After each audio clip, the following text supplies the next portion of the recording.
Right now, 2.3 billion people are opening Instagram. Are you one of them? Why did your hand just move toward your phone? Why is the sound of a single notification enough to completely break your concentration? The answer is simple.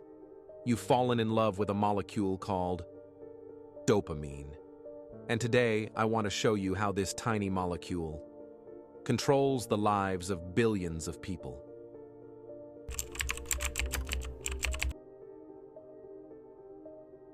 Let me take you on a mental journey. Imagine you're 50,000 years ago. You're a caveman searching for food in the forest. You're surrounded by danger. Predators, cold, hunger. Survival is the world's hardest game. Suddenly, you hear the sound of water, just a gentle sound, but your brain knows this means life. Immediately, a series of chemicals are released. Your heart beats faster, your eyes widen, your motivation increases, even your muscle strength grows.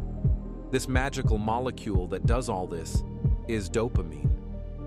But here's the fascinating part, and this is the detail that changes everything. Dopamine isn't released when you see the water. Before that, the moment you hear its sound, dopamine is the molecule of anticipation, not pleasure. That energy you feel is for something you haven't gotten yet, not something you have. This small difference holds the key to all the secrets of addiction. Let me show you how.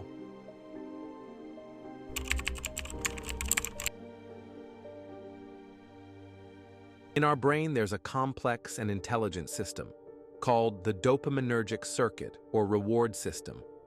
This system is made up of different parts of the brain, and its job is to keep us alive. How? By creating motivation for things that are essential for our survival. This circuit has three completely distinct stages, each playing a vital role. Stage 1, stimulus. Something happens that the brain thinks might have a reward, like the sound of a notification, the smell of food, or even seeing a familiar face.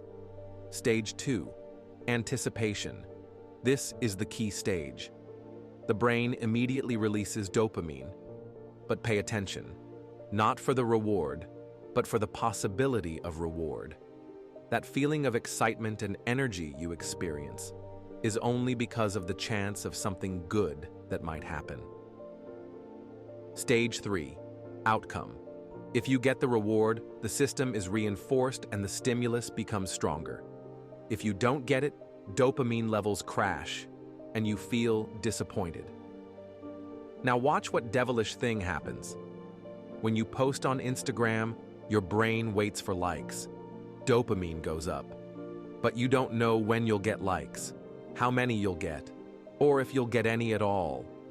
This uncertainty releases even more dopamine, exactly like gambling. Every time you scroll, it's like pulling the lever of a slot machine.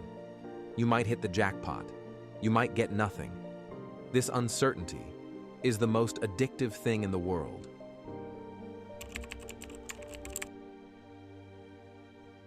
Social media platforms aren't companies that appeared by accident. They have complete teams of psychologists, neuroscientists, and human behavior specialists who work day and night thinking about how to make us more addicted. Why? Because every extra second you stay in their app makes them more money. First technique, variable reinforcement. This technique is taken from experiments by famous psychologist B.F. Skinner. You don't know when you're going to see interesting content. Maybe the next post, maybe 10 posts later. This uncertainty keeps dopamine flowing like an open faucet. Your brain constantly hopes that the next post will be that golden post. Second technique, the infinite loop. Infinite scroll. It never ends anywhere. There's no last page.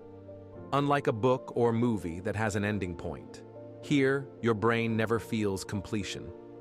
It always expects something more. Third technique, social validation. Likes, comments, shares, emojis. They all cause dopamine release. But like all drugs, Their effect is less each time than the previous time. Today, 10 likes are enough. Tomorrow, you want 20.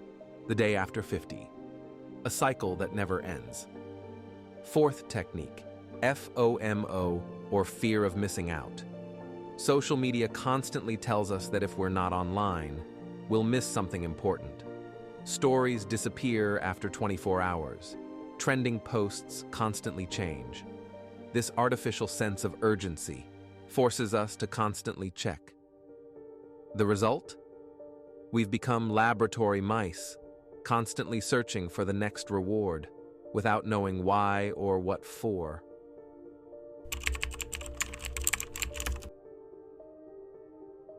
When our dopamine system is constantly and continuously stimulated, what terrible thing happens? Our brain starts to adapt, just like someone who constantly takes medication, and their body gets used to it. First, tolerance develops. This means you need stronger and more stimuli for the same previous feeling. That video that used to make you laugh now seems ordinary. That post that used to interest you is now boring. Second, baseline dopamine levels decrease. When you're not online, you feel tired, bored, and even depressed. This state is called dopamine crash, exactly like someone who's withdrawing from drugs. Third, you can't focus on simple and long tasks. Studying, work, deep conversation, they all seem boring. Your brain only seeks strong and fast stimuli. Fourth, the quality of your social relationships decreases. Because your brain is used to getting new stimuli every few seconds, waiting to listen to others' words becomes difficult. This is a vicious cycle that reinforces itself. The more you use it, the more you need it. The more you need it, the less you enjoy real life.